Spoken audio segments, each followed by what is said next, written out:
Meghan loved to tell everyone that she was going to hit the ground running. And then she always loved to add this too. She used this so much.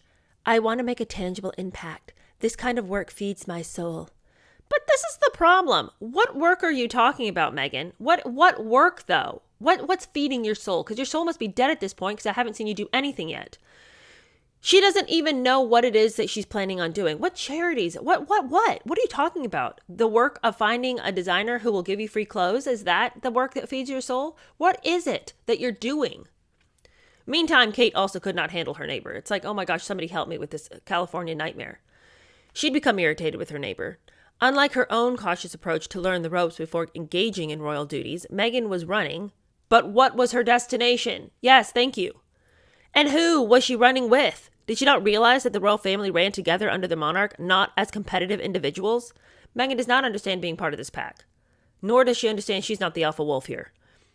Anxious to help Meghan's bid for the spotlight, palace officials looked for appropriate opportunities to promote her as a philanthropist. You guys, they worked so hard for her.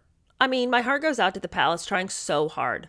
One of the things that they had found for her to do was they had spotted the Al-Manar Mosque near Grenfell Tower in West London, which had been destroyed by a fire in June 2017 and had caused 72 deaths. So there was this international group of women survivors who had established the Hub Community Kitchen to cook their own local specialties twice a week for their fellow displaced. Capitalizing on Meghan's interest in food and to enhance her reputation as an activist, the palace organized a visit. Later, it released photos of Meghan wearing an apron, washing rice, tasting the food, and stacking dishes. And she says, "Immediately I felt connected to this community kitchen," she later wrote. "It's a place for women to laugh, grieve, cry, and cook together." Everything she says sounds like it was written by AI. I mean, nothing she says sounds like it is really meaningful and truly human. Oh my gosh. She wears me out with her little platitudes. But look at the palace trying to help her. You know, they thought she was real interested in food, and so they try to give her something that she can do that would match and meet her joys in life. Like, I cannot believe how these people bent over backwards for her. And for her to come out and backhand them in that Oprah Winfrey interview and talk about how nobody helped her and she was just there stumbling in the dark alone. The ingratitude. It's outstanding. The more important step was the preparations to appoint Meghan as a vice president of the Commonwealth Trust, a voluntary international organization of 54 countries inspired by the Queen's dedication to multiracialism. Okay. Admittedly, I don't know much about this Commonwealth Trust. But immediately I already call hokey pokey on this foolishness, because who do you think the president of this is? Harry is the president and Meghan is the vice president of this Commonwealth Trust. Is this something they cooked up for something for them to do? Who would put these two at the helm of anything? Okay, well, I mean, again, what do I know? But it doesn't say that they just came up with this idea, but what? All right, well, anyway, they felt that Meghan and Harry would be good additions to this. So standing with political leaders at a Commonwealth Youth Forum reception to promote women's empowerment, Meghan had watched as Harry was promoted to the Trust's president. He said, "In my new role, I'll work to support the Queen, my father, the Prince of Wales, and my brother William." And then Meghan was appointed as an ambassador to the Commonwealth. And he said, "Our priority is to support the Commonwealth's 2.5 billion people, because I'm white and she's not, and we represent you." As an ambassador to the Commonwealth, Meghan was reassured. I mean, this certainly outranked being a UN women advocate. So there's that. But their joy was shattered when somebody got on social media and said something racist. This is the problem. Unfortunately, social media is just a hive of angry bees.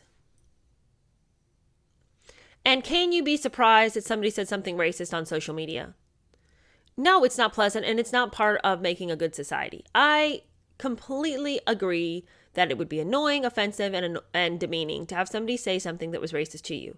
However, consider the source. Social media, I mean, if you're expecting to gain all of your self-worth off of social media, and if you're looking to social media to help you feel like a bigger, better person, then go ahead and just call it quits, because social media is not designed to make you feel better. Now, Tom Bauer does not tell us what the remark was, but it was on their Instagram account. Kensington Palace has 7 million followers. So, I mean, you can gather that amongst them, there's probably a couple of racists. And apparently, one of these people stepped up and they received a racist barb by the girlfriend of a UKIP leader. The post by the supporter of the anti-EU United Kingdom Independence Party deeply upset Meghan and Harry. That single post. So let's just put this into perspective. Was it okay for somebody to be racist? Absolutely not. Absolutely not. I'm not supporting anybody's right to be ugly and mean. That's not what I'm saying. But it was one post, all right? And so for them to become so outraged, so indignant, so upset, and they just completely use this to escalate the narrative that everyone's against us, everyone's racist. I mean, you never saw people love to be maligned so much so they can keep crying about it. One post. And they used that single post to repeatedly cite that the palace officials were being overwhelmed by threats made by multiple sources. No, there weren't multiple sources. No, the palace is not overwhelmed. And in fact, the palace officials said that if they were overwhelmed by anything, it was by Meghan and Harry constantly complaining that they needed to remove any criticism. And wash any kind of negativity from any of their social medias or anything online. It needed to be made to go away. That was the overwhelming flood. It wasn't all these racial threats and innuendos and unkind talk. It's like, even in Spare, Harry says they spent all of their time trying to get the palace officials to erase every negative word ever spoken about them.